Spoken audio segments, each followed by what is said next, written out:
Hello everyone.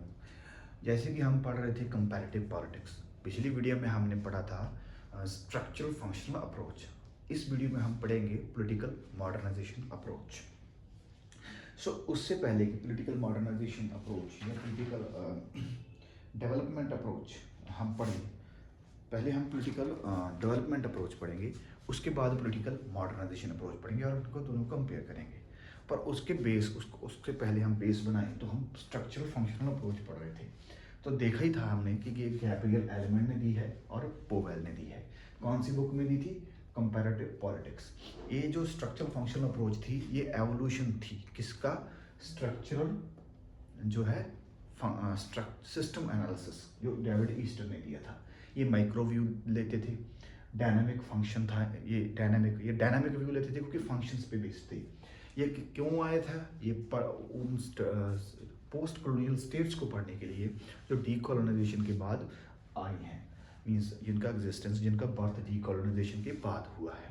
ये क्या इनका जो था बिहेवियरल रेवोल्यूशन जो था उसका बहुत सारा इफेक्ट था इस पर। अब इसकी कोर जो है, कोर इनका आर्ग्यूमेंट क्या था कि all societies perform certain functions but the structure which performs it में differ. So all societies perform certain functions means सभी सोसाइटीज में कुछ सर्टेन फंक्शंस तो परफॉर्म करती हैं सोसाइटीज, तभी वो एग्जिस्ट कर रही हैं। बट द स्ट्रक्चर कौन परफॉर्म कर रहा है उसको में विच में डिफरेंट।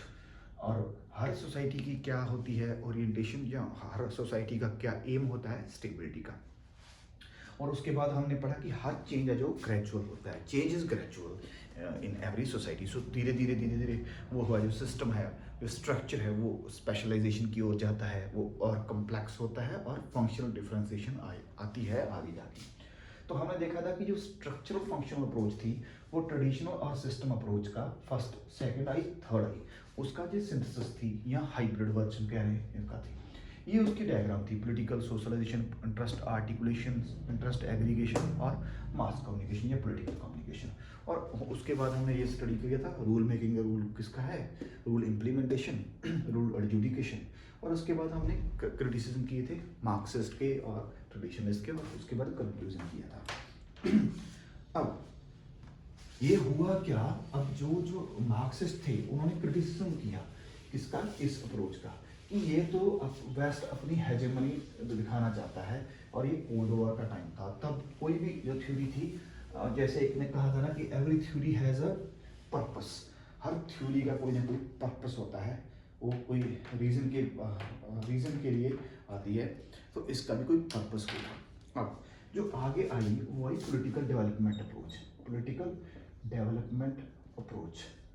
अब पॉलिटिकल डेवलपमेंट अप्रोच पे पहला क्वेश्चन जो आंसर करने जा रही थी, आप देखो ये पॉलिटिकल डेवलपमेंट अप्रोच 1960-70s में, और ये इस दौर में ये आई, ठीक है। और ये दौर का क्या था? ये दौर था डीकोलोनाइजेशन का, डीकोलोनाइजेशन का दौर था। ये कंटेक्स्ट को समझो, अब अप्रोच को इजीली पकड़ पड़ोगे कि political science is a very interesting topic if you know how to study it, if there is somebody who tells you in which direction you have to study. आपको किस direction से देखना है, अगर ये पता लग जाए तो बहुत ईजी है।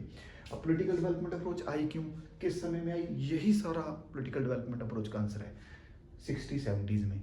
तब क्या हो रही थी? डीकोलोनाइजेशन। डीकोलोनाइजेशन कौन सा दौर था? कोल्ड वॉर का। सो कोल्ड वॉर में क्या था?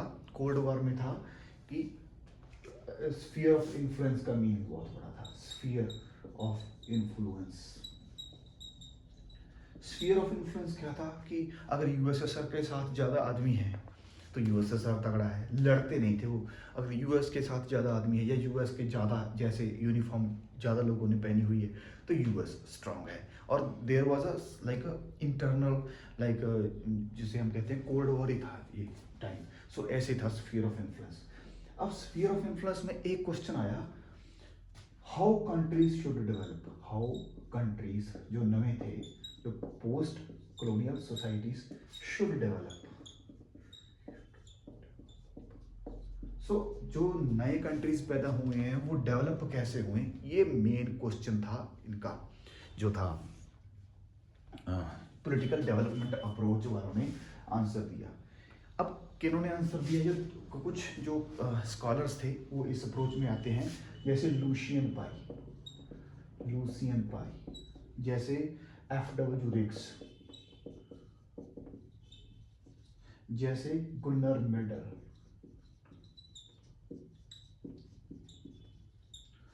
अब लूशियन पाई भी स्टडी करते हैं, बुक लिखते हैं एशियन पावर एंड पॉलिटिक्स। ये लूशियन पाई की बुक है, लूशियन पाई की एशियन पावर और पॉलिटिक्स। ये एक लाइक कमेंट करते हैं, डिस्क्राइब करते हैं कि जो एशिया के लोग हैं ना, वो ज़्यादा ग्रुप ओरिएंटेड पीपल हैं, लाइक उनमें कम्युनिटी फीलिंग ज़्यादा है, वो इंडिविजुअलिस्ट, उनमें टेंडेंसीज कम हैं। वो कहते हैं वहाँ पे रिस्पेक्ट अथॉरिटी की ज़्यादा है, वो लोग अथॉरिटी को रिस्पेक्ट करते हैं, लाइक वो लिमिट नहीं करना चाहते, सस्पिशियस नहीं है। एक ये अथॉरिटी है, एक आदमी जो है इसके जो प्रति है वो सस्पिशियस है, सस्पिशियस। एक है जो रिस्पेक्ट करता है इसकी, जो तो रिस्पेक्ट करता है इसकी, वो तो इसको कहेगा कि ये बड़ी हो जाए कोई चक्कर नहीं है। तो इसकी ओरिएंटेशन ऐसी होगी कि स्टेट नैनी स्टेट बने, स्टेट वेलफेयर स्टेट बने, स्टेट सोशल राइट्स भी दे, इकोनॉमिक राइट्स भी दे, पॉलिटिकल राइट्स भी दे, स्टेट पर कोई चेक हो ना हो कोई बड़ी बात नहीं है। ये सस्पिशियस लोग हैं, जैसे जॉन लॉक आप देखा होगा कि वो लिमिट करना चाहते हैं स्टेट को, वो कहते हैं कि मिनिमम स्टेट इज इंस्पायरिंग। सो ये जो है स्टेट को रोकना चाहते हैं, ये चाहते हैं कि स्टेट कंट्रोल में रहे, स्टेट में कंट्रोल रहे। Restrictions on state, human rights, rule of law, separation of powers and constitutionalism सभी। सो ये they want to restricted worse. ये लूशियन पाई कहते हैं जो एशियन लोग हैं वो रिस्पेक्ट करते हैं और वो नहीं चाहते, लिमिट नहीं करना चाहते स्टेट को। सो ये लूशियन पाई कहते हैं जो लीडर्स होते हैं ना साउथ एशिया में या एशिया में, वो इमेज के साथ ही डील करते हैं, अपनी मेरी इमेज अच्छी है बस मैं दिखावा करूँ, प्रोपेगेंडा भी करते हैं, वो एक्चुअल प्रॉब्लम सॉल्विंग में उनका कोई ध्यान नहीं होता। वो कहते हैं जो स्टेट है ना इसमें जो है एशिया में, वो पैटर्नलिस्टिक है। पैटर्नलिस्टिक मीन्स माई बाप टाइप स्टेट है, सारा कुछ स्टेट करे, स्टेट भी सभी चीज़ें करना चाहती है, लोग भी कहते हैं कि स्टेट सभी चीज़ें करे। सो लूशियन पाई एक और बात कहते हैं कि जो एशियन सोसाइटीज़ हैं वहाँ पे लोगों का कंसर्न सिक्योरिटी को लेकर ज़्यादा है, वो सिक्योरिटी को ज़्यादा इंपॉर्टेंस देते हैं। या तो वो वहाँ पे क्योंकि सिक्योरिटी इनसिक्योरिटी ज़्यादा होगी या हमले ज़्यादा हुए या कुछ भी हुआ, तो वहाँ पे सिक्योरिटी पर फोकस है, लिबर्टी पर इतना फोकस नहीं है, और कम्युनिटी सॉलिडेरिटी ज़्यादा है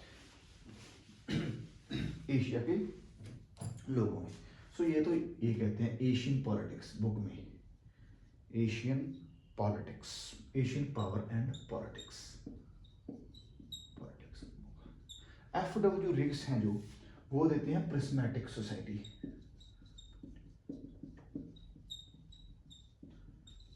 वो कहते हैं प्रिज्मेटिक सोसाइटीज हैं। अभी ये प्रिज्म होता है ना, जैसे ये इसमें निकल रही हैं ऐसे। प्रिज्मेटिक सोसाइटी कैसे हैं, वो कहते हैं यहाँ पे बहुत डिफरेंस है, लॉ में क्या लिखा हुआ है और एक्चुअल में क्या हो रहा है, इसमें बहुत डिफरेंस है। लाइक कॉन्स्टिट्यूशन तो है, कॉन्स्टिट्यूशनलिज्म नहीं है। पॉलिटिकल मॉडल कैसा है, वो कहते हैं पॉलिटिकल मॉडल अभी भी एलिटिस्ट है, सारा टाइप मॉडल है। सारा टाइप मॉडल कैसे होता है कि नेपोटिज्म, फेवरेटिज्म, एलिटिज्म ज़्यादा है, कुछ ही लोगों के पास पावर है, बाकी सभी जो है उसको उनको इल्यूजन ही है कि पावर है। इकोनॉमिक मॉडल कैसे है, वे कहता है यहाँ पे बाजार कंटीन मॉडल है, बाजार जैसे वहाँ पे नेगोशिएशन हो जाती है। कंटीन कहाँ पे होता है, फिक्स्ड प्राइस होता है। तो इंडिया में ये कहता है, या इंडिया में या मोस्टली एशियन सोसाइटीज़ में बाजार अभी भी है, बाजार में जहाँ पे नेगोशिएशन हो सकती है, फिक्स्ड प्राइस नहीं होता है। लेकिन अब इंडिया में क्या हो रहा है, बाजार खत्म हो रहे हैं और मार्केट आ रही है। मार्केट में इन द सेंस की कैंटीन टाइप आ रही है कि फिक्स्ड प्राइस हैं, वहाँ पे कोई नेगोशिएशन बार्गेनिंग नहीं होती है। और उसके बाद ये कहते हैं एशियन में जो गवर्नेंस सिस्टम, एडमिनिस्ट्रेशन सिस्टम है, कैसे साला मॉडल है, नेपोटिज्म है, वही है।